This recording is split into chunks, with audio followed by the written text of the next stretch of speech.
this one. Tell us about yourself. Discuss the topics that you go over in your work and what mediums you use, why you choose to use those mediums, and what the message you want for people to take away is. Okay. Okay, so I guess. Okay. And you're already rolling, right? Yeah. So am I supposed to look at the camera? No. Okay. I'm not going to acknowledge it. Yeah. Okay. All right. So my name is Jessica Pisani Roberts, and I did my bachelor's here at UTEP in 2007, and then I graduated with an MFA in December of 2012 at NMSU.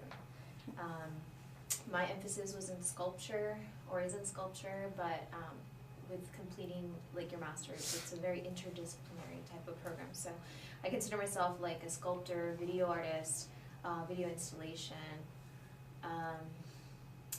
performance art, so all kinds of different things, not just one thing. What other questions? Why do you work with the video medium? Okay, so the video medium started because I was making performative garments, and so the first garment that I made, which was the salt hood, Namasani, that one was the one where people started asking, why aren't you documenting this work? And then that became something that was a lingering question, like, why am I not documenting these things? I was really interested in motion and change. The objects I was making weren't representing what I actually wanted, the concept. And so the concept was so important that I felt that the work needed video in order for the concept to be pinned down. So I wanted to share that with people. So you were building, or you were making the objects before you were, or as a performance thing, before you were documenting them on video? Yes, I was making garments that were a metaphor for the things that I felt were important, but because I can't perform these things, I think a video is a great document to have to actually emphasize the importance of this piece. You know, it's when you go to grad school, a lot of people ask you, okay, so you're making performative garments, so what? And so there's a point where you have to choose what's important, and for me the concept was very important. So the garment is one piece of the puzzle, but the actual performance is it's a large piece of the puzzle, where it actually explains why I'm making these things. And I really wasn't thinking about video per se when I was actually making, the salt hood. The salt hood was this big metaphor for my life. So I think it just ended up developing naturally because I wanted to tell a story with the garments. So at the time it was more about documentation of your work and less video art. Definitely, 100%. And I think one of the things that happened was, which is one of the reasons why in like video class, I'm teaching a video class, and I try to elaborate on the many different ways to approach video art, because when people ask me, document your work, the question mark for me was how? How? Do I tell a story from the actual, like a live performance, or do I take control of the camera and then show different angles so I can give more interest to the piece? And will that add content to it and things like that? So it became a lot more complicated. And so then I started researching more of like the cinematography perspective and understanding that form is content within camera angles and all those things. And so then that language developed. But in the beginning, I was just hiring other people to document my work, and it didn't really have, a clear, solid concept with those takes. Okay. What message do you want people to take with them when they view your videos? I think so the issues that I think we didn't talk about that. Like the issues for me that I'm dealing with in my work is these ideas of like authenticity, culture, food politics, social norms, all these different things. And so in general, like what I want people to do when they look at the work is just to question their own lives, to question their own relevance. Like how authentic are we? Do we learn things from other people?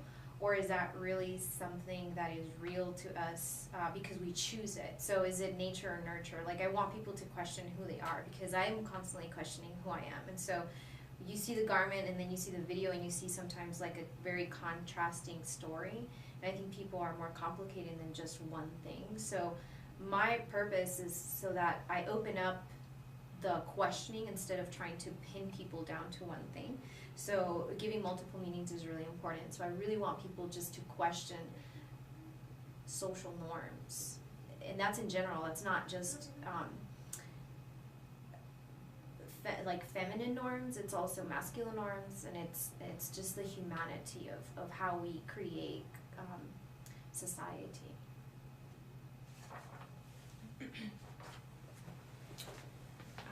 One of the videos that I found really interesting was the inhale, exhale. But like you were saying, you can take a lot of different, you can see it in different angles. For that video, that particular video, can you get a bit of an insight as to like the video itself, the materials that were being used? Okay, so the salt hood is made out of salt and pantyhose, and I initially started using pantyhose because I really wanted to like replicate the skin, so it was like a bodysuit, you know, skin suits. I call them skin suits sometimes. Like I really wanted to wear the body out, and then and I also wanted to like oppose the functionality of pantyhose. So pantyhose is like something that's supposed to keep everything more plasticky and a lot more in toned, and I wanted to oppose that, so I created these love handles, and how they could also be very beautiful. I think they're beautiful. It's also, you know, very sexual, but I wanted to give that beauty and femininity to the piece. And so with the video in itself, I used a lot of different camera angles, so I'm letting you look at the piece, and I also give the angles of, you know, the whole body, so that you know that it's intentionally worn on the head. But there's also like a camera angle that shows the salt pouring onto the camera, which is basically the salt pouring onto people. So I'm playing with people. I'm trying to let them in, but also make them back out. And the piece was called Mnemosyne. That's how you say that. Mnemosyne. Okay. And we looked that up actually, and it's the goddess personification of memory. We kind of thought maybe that's why it was incorporated or put on the head.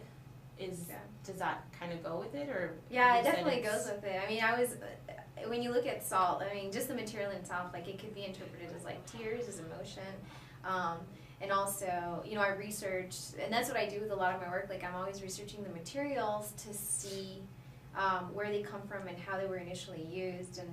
And I found out that they were used to dominate animals, and I thought that was really interesting because, and also for power reasons too. And so, when I researched the material, I was thinking like, okay, so this is the perfect thing, like dominating. How do we dominate our own body? So if I put it on my head, and this idea of dominant ideals, of dominating each other or oneself, so it had to be placed in the head because it starts all with the mind, and you believe these things. And so for me, it was really important that it was in the head, and also it was also the first performance that I ever did within a committee, not a live performance, but in front of my professors. And it is a very intimate story, this idea of like letting go and bringing all these things back in. And so it was very important for me to cover myself up and be able to take another persona, so that I can detach myself from the work emotionally. So it's salt that's in there? Yeah. Because we were talking about it, and we were thinking it might have been like sugar, since they look so breast-like, you know, breast milk, things like that. Sweet.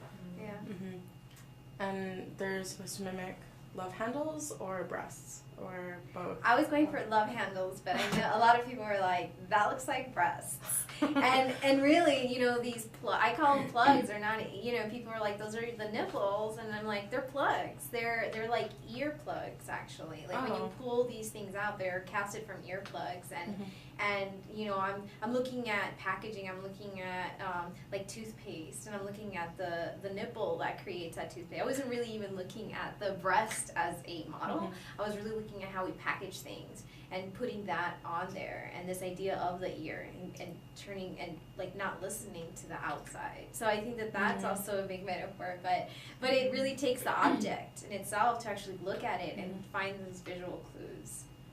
Yeah, it's interesting how we did interpret it as that, you know, where I'm like, okay, the plugs are the nipples, what's pouring out is the breast milk, it's sugar, it's sweet, you know, so it's interesting how you can just, I mean, it depends on the viewer, you know, you can take it in different ways, and you know, here we come to find out that it's something different than what we thought, but it's contemporary art, I guess, right? Like, it needs to be explained maybe to really get it, or do you think that? No, I think Leanne made that a big thing throughout the class, that contemporary art is something that needs to be explained, and I'm like, yeah, she just. I don't know if I agree with that. No, I think a lot of contemporary artists have a big sense of humor, and so we are playing with all these symbols in order to captivate, make the audience question what you're actually looking at.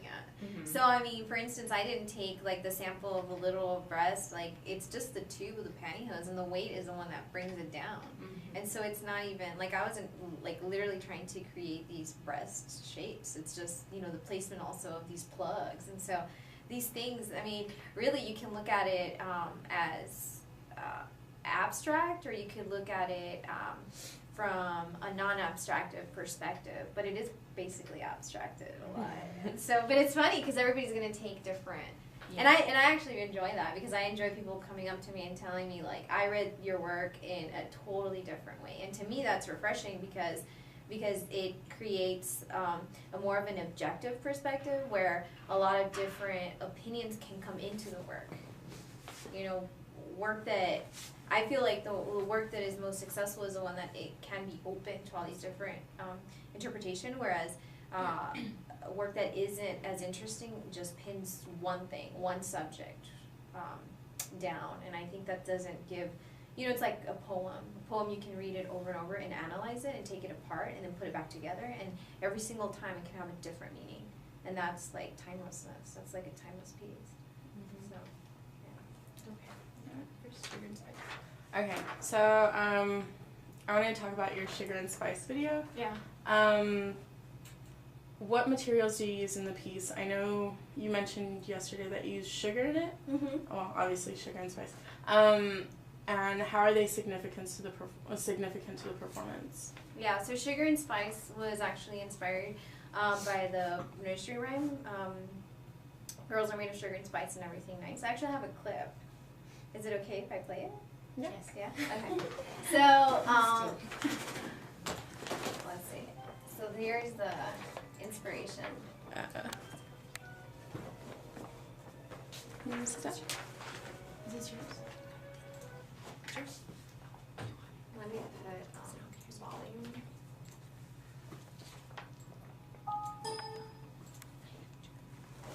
Okay. Yeah. I We mean, can you're edit gonna this cut out. this It's anyway. fine. Yeah. That's why I'm like, if you want to sit down, you can sit down. It's fine. No. We can edit. Yeah, no, we definitely got to cut it out. Okay, so wait, let me put the volume just right too. Okay, this will be an actual take then, so that we don't. There's no such thing as takes. Is that too loud? No. This is the Stork Market. And this is what I grew up listening to, so, or like watching.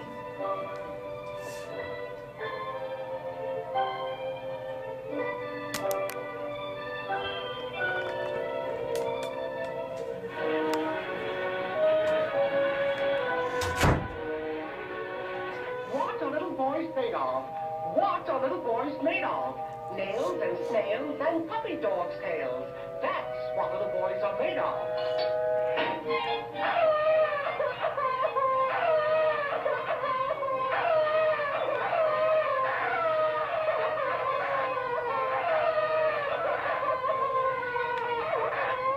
What are little girls made of? What are little girls made of? Sugar and spice and everything nice. That's what little girls are made of.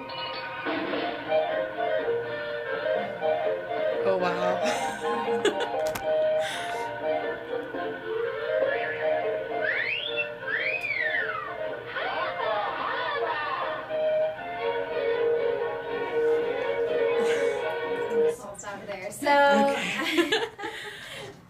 So this is what I grew up watching, right? These are like, this is 1946 cartoon. Yeah. Why? I was born in 84, but my parents were like, oh, this is great, this is awesome. This is on, I guess they incorporate like Looney Tunes and Max Fleischer, I think his last name is. So I started like researching these cartoons that I remembered. And so I always thought the little girls were made out of sugar and spice and everything nice. Because this is what I'm learning as a child. So I'm going back and trying to learn, like relearn, like where did I get all of these different ideas of how you are supposed to be? So I'm going back into my history, and so the performance is really about exploring the sugar and spice and everything nice. Is that really what little girls are made out of?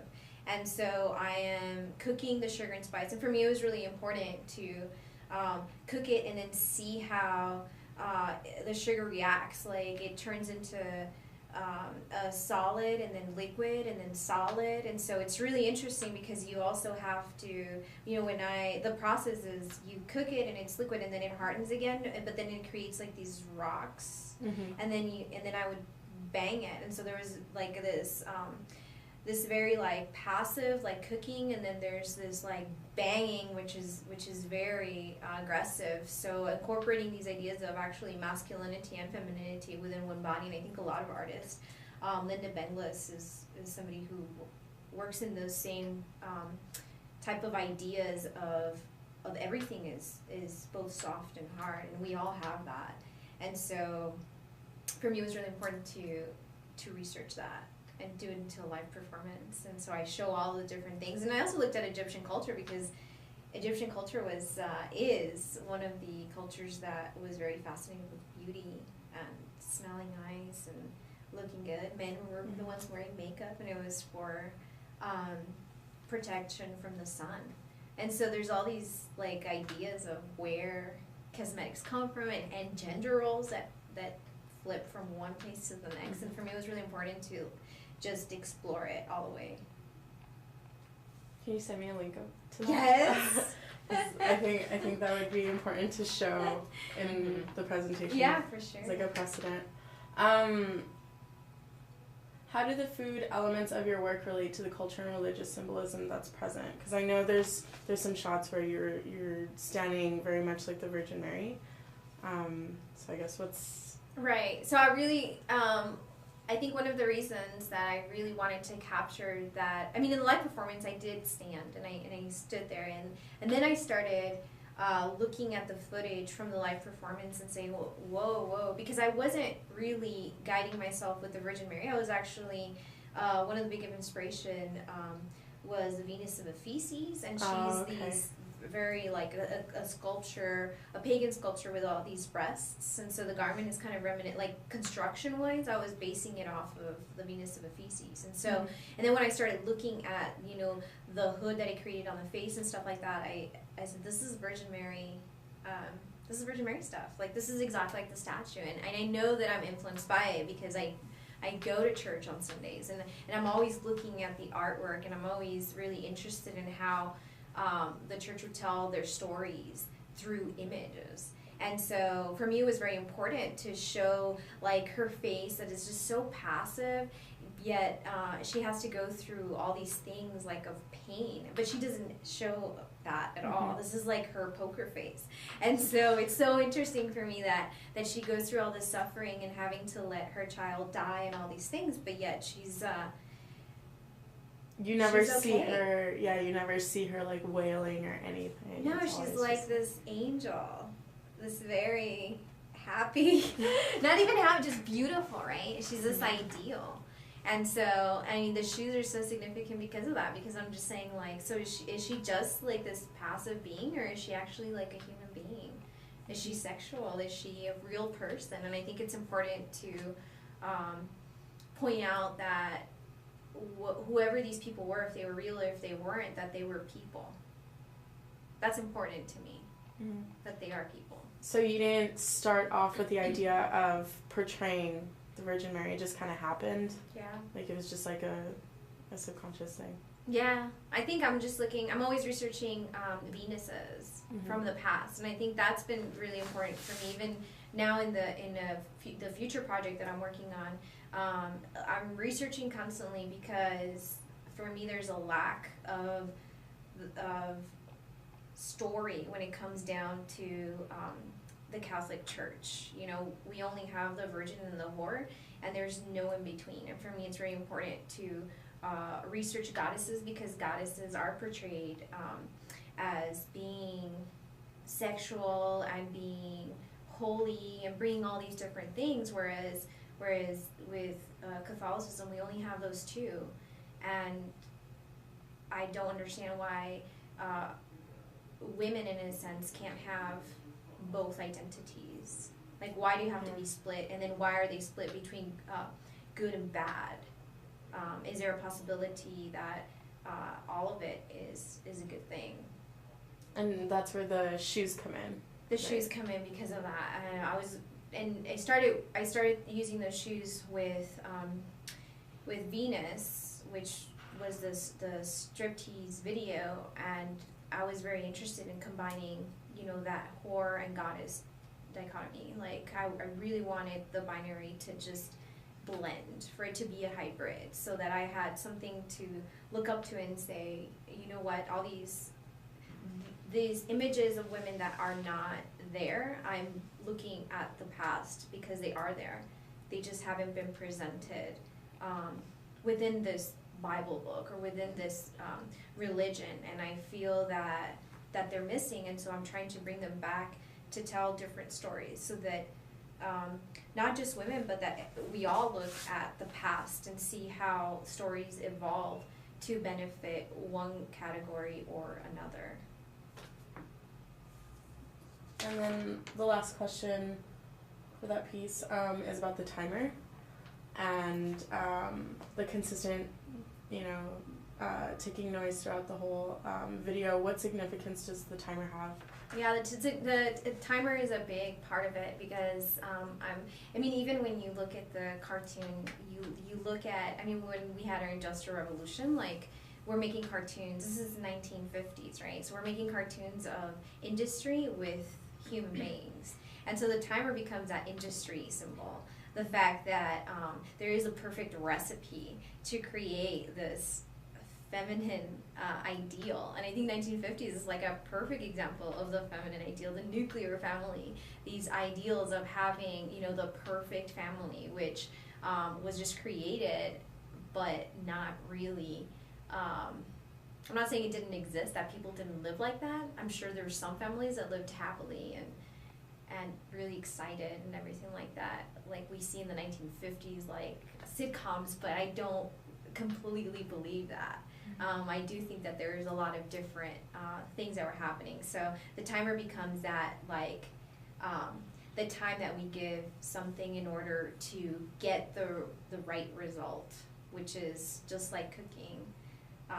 So altered, human beings is being altered. Mm-hmm. That's what we do. Do you want to do the next one? Go ahead. And I'll do the last. Okay. Okay, for iPoppy. First of all, what's the translation for the audio and the video? Because she could only translate so much, but from, I don't speak Spanish, so from what I was hearing, I was, like, very confused. Yeah, me too. It is right. Yeah, so I guess, like, what's the main... So the only words that I kept in there, because the original song, it's just these, like, drum beats and stuff, but I had never actually heard this song until I actually researched iPoppy, just the actual slogan. And so what it says is, I get on all fours, and the other part is grab my butthole. So those are the two lines that I used in that video. Oh, That's I what it didn't says pick that one up. Right. I got the all fours, and I'm like, okay. Yeah. Okay. And something about being wet. I think that's The what wet, something, and it feels good. Like, it came off, like, it was something about being sexual. Yeah, I think there might be.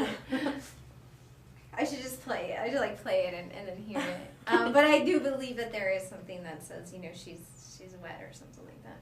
Yeah. It's funny. It's very sexual. What is the significance of the burritos and their placement in your dress? So I think you can start seeing like the resemblance between, you know, when I talked about sugar and spice and everything nice, like, you know, I'm looking at the materials and I'm seeing that they can transform from soft to hard. So in ipapi, it's the same thing where I'm using, you know, the soft burrito, so the beans in a soft format, and then cooked format, and then the dry garment piece. So I'm combining both the wet and the solid. So it's also the masculine and the feminine. And there's also the theory of Freud that he talks about the phallus, or what he calls phallic. And the phallus is really not just the genitals of a man, but it's who holds the power. And so for me, it was really important. Like the burritos become that symbol of power. And I mean, one of my professors told me, you know, it is very, it demeans men in a way, and I didn't completely understand what he was talking about, but I know I do, because the burrito does become that emblem of power, and I eat it, and I take it away, and I really am trying to take it away, because I have the power, and that's really important for me. As an artist, I think it is very important to take the position of power, because that's how you have conversations with your audience. I think one of her questions about your work was speaking about how you get away with being so sexual in your videos. Well, more like, I mean, to us as students and, you know, other people that are a little bit more open-minded about it, it's like, wow, you know, especially explaining it, it's like it has a lot of meaning. But I was just kind of curious to, like, has she ever gotten in trouble? Or, like, you know, there's those people from the department that are like, oh my God, that's just unprofessional, unethical, whatever. You know, they have something always to say. What has been, like, your biggest, I guess, or who has been your biggest critic, and what have they said? I actually, it's really interesting, because I think that in academia, I don't, especially I think the art department in itself is one of these areas where it kind of stands out because it does not completely follow all the social norms that any other department would actually hold. Because a lot of things are not valid when it comes down to art making. Like art making is it's like a sacred place where you can touch upon any topic. And that's one of the reasons I think that people become artists, because that's the only, I mean, there's like a theory that says, you know, some of the most dangerous, like art, it's like people make art in order not to do dangerous things. So these ideas that we suppress so much of what we really think or how we really feel, you can place that energy into art making.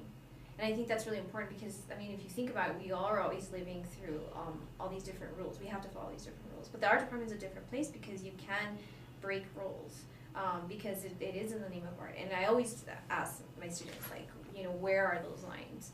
And I make lines for myself. So within other faculty members, I think that because they see that it's a big joke. I mean, the whole video is, I mean, I tackle humor because when I wink at my audience, I'm saying, I know that you know that this is fake.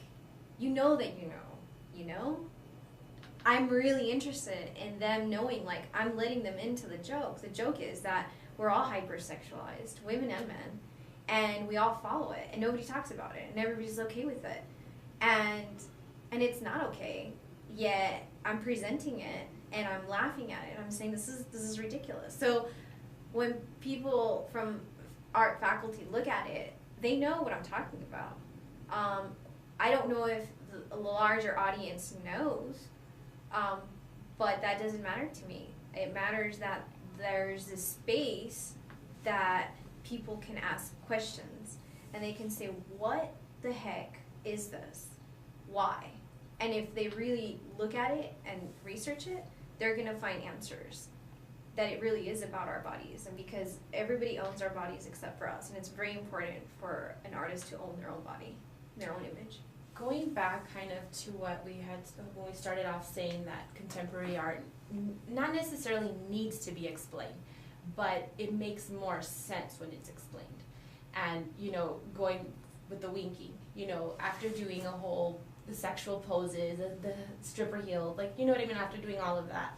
And then winking, couldn't it be misinterpreted as kind of like a flirtatious wink? Or, you see what I'm saying? Like, it doesn't need to be explained, but when you get the explanation, you're like, oh, okay, I get it. Or I see it differently. No, I understood it as like, don't take this seriously, like, that's how I understood it. Yeah, I think it's different for different people, Yeah. right? Because that's, and I think that's the thing, like, it shows, and, it shows sometimes when you have an art opening or when you have an art show, it says a lot more about your audience than yourself, because people are going to take, based on their experience, like, for instance, if you wink flirtatiously, it's different from winking when you tell a joke and then you wink afterwards. Everything I do is like a big joke. I'm basically giving you the joke, and then I'm winking afterwards, which rectifies the fact that it is a joke. But I totally understand, like, the other perspective where you say, oh, well, you're just doing this sexual thing, but after doing sexual things, like, I don't wink to my husband, like so there's because then it would devalue the actual sexual act, right? And so, like, sexual acts, like, actually really serious, right? Like, if you actually have, like, a sexual relationship with somebody, and if you laugh, it's over. Yeah. It's over. And so, but then there's, you see, like, I'm hoping that people, like, tune into these clues, because the wink is actually, like, it has to be used appropriately, right? But and then the wink is also used differently by different cultures. So, but I'm not here to say, like, to interpret that for different cultures. It's just like a joke that is said in Spanish. Sometimes it can't be interpreted in English. Yeah. Like, that's just the way it is. And so either you get it or you don't. I don't think my parents got it. I think they see the video and they're like, this lady is crazy. That is another good question. What do your parents, like, are they, like, what do they say? Like, are they kind of like, oh, what are you doing? Or, oh, wow, that's good, I like that. Or, like, what kind of feedback do you get from them? Well, I've made sculptures for a long time, right? And then I was very interested in, like, kinetic sculptures, how sculptures can move. And then I started doing performance because I was very obsessed with the moving. So my mother says, you should go back to making beautiful sculptures. And I say, I'm making beautiful works. Like, yeah, but I don't know. I don't get it. I explain it over and over again, but I don't think that it actually makes sense, even after I explain it. So, every art student gets asked, like, who you're making artwork for, and I think it's really important to understand. And I try to make artwork for both people. I try to, for the educated and the non-educated, I try to, like, have conversations with people who don't know if anything that's happened in the art world. Like, it's like if I go into the music department, like, I don't know all the history of music, like, and I don't know, if it's at this higher level. Like, sometimes I'm not sure if I know the difference between, high culture music and non-culture music, but I'm really interested. And so it's like a connoisseur of wine tasting, it's like some people go into that wine tasting and into this genre, and then they know how to tell a cheap one from a really good one. I try to use different things because I like to have an open communication with people who are not educated about art and people who are. So that's where I stand. I don't like to have it just for the sophisticated eye. I guess we already kind of talked about the whole sexuality and culture thing.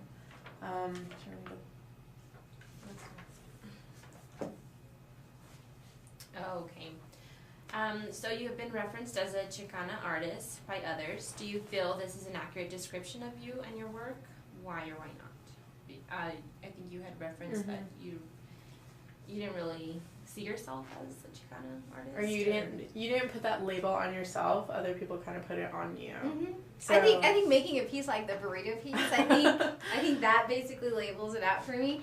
I get pinned down, and I think that's okay. Like, I'm not against it, and I'm not for it. I think Chicana has been used as like I actually do consider myself a Chicana artist, but I think that the word in itself a lot of people think of Chicana and they already put a bunch of different references into Chicana, so I actually think that the word in itself has to be reclaimed and updated. I think it needs to be updated 100%, and I think that that's the problem with it, that when people see like Chicana, because I have nothing against Chicana artists, and like I consider myself one, but it depends on where you're from. Some people say that Chicano, like the label is if your parents are farm workers and then you're Mexican American, so that's how you own the word. But then there's, you know, my grandparents were Pachucos, and it is very like El Pasoan thing because the Pachucos started from El Paso, and so they were wearing these zoot suits, and they were already a hybrid of Mexican and American. So that's why I say, yeah, for sure, like Chicano, like those are my roots, those were my grandparents.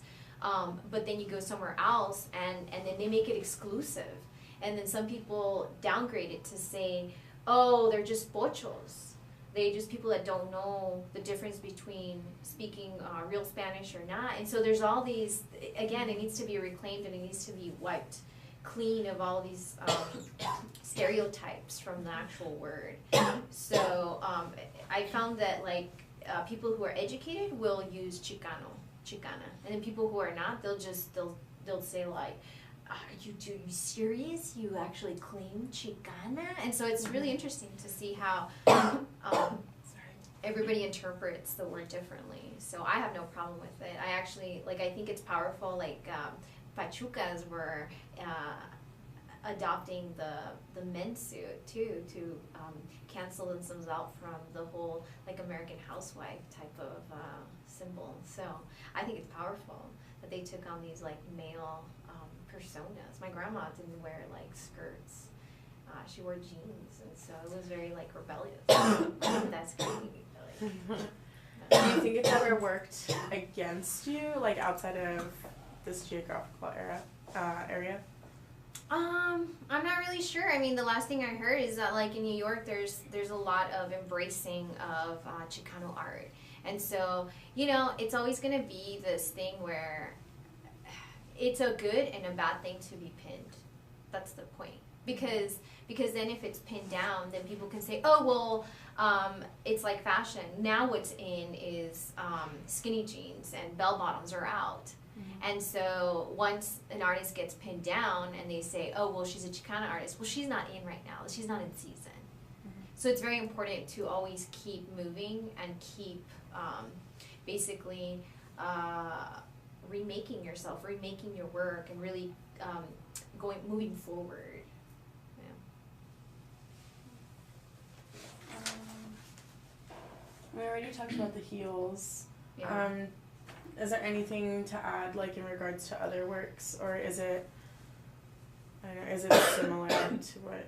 Yeah, I think like I used them repetitively because I really wanted to make it a focus of combining the divine and the pedestral. But somebody did tell me that, you know, have you ever thought about your heels being maybe a symbol that you're not of this world, because they are clear. So you're basically walking on clear. I also think of them as pedestals, so elevating. But you know, it's one of these things, like it's a double-edged sword, because on one end, like they're awesome because they're pedestals, and you do look at the world from a different position. You're in a higher position, so you're more in a godly position. But at the same time, they're not comfortable. So it's a double-edged sword. And they have a lot of sexual meanings behind them. On top of that, yeah.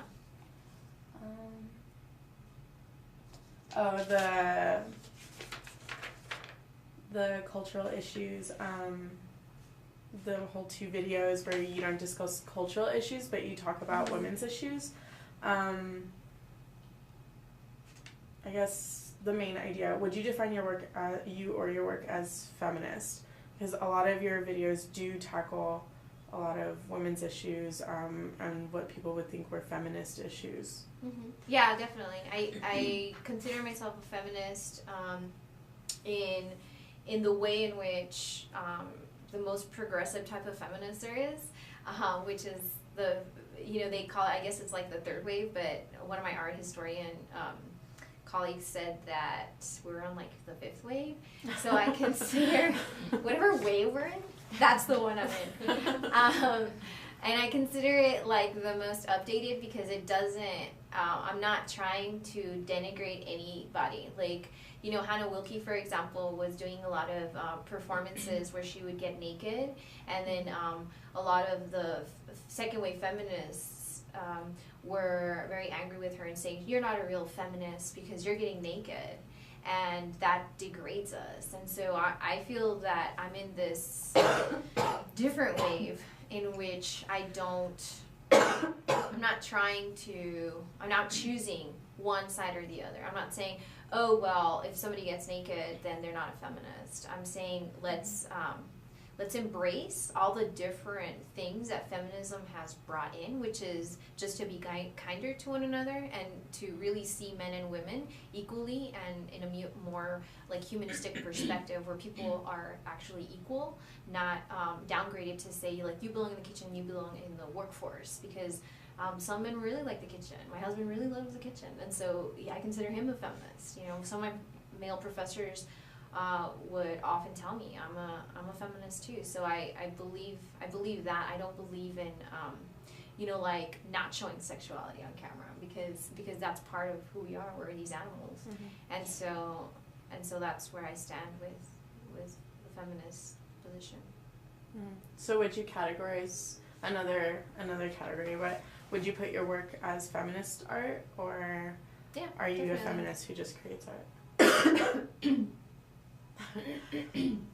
Because I know a lot of artists, some people will say, oh, your work is feminist, and they're like, absolutely not.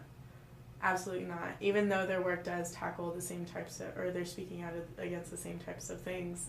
And then some artists are feminists, but they don't want to create feminist art, or they don't want to be put in that box. I think the only reason why anybody doesn't want to be put in that box is, again, because they don't want to be pinned down and degraded in a way. Because once you are put in a box, it's kind of like filming somebody. You pin them down. And so I think that's the only reason why people are reluctant to say those things. But, I think I'm a feminist, and I think I make feminist work, and I don't, I'm not like upset about that, and I also don't want to be pinned down either.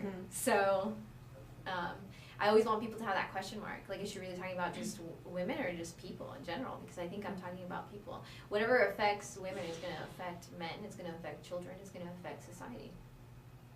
So. I was joking a little while ago when we were talking about the upgrading, the Chicana label, I guess.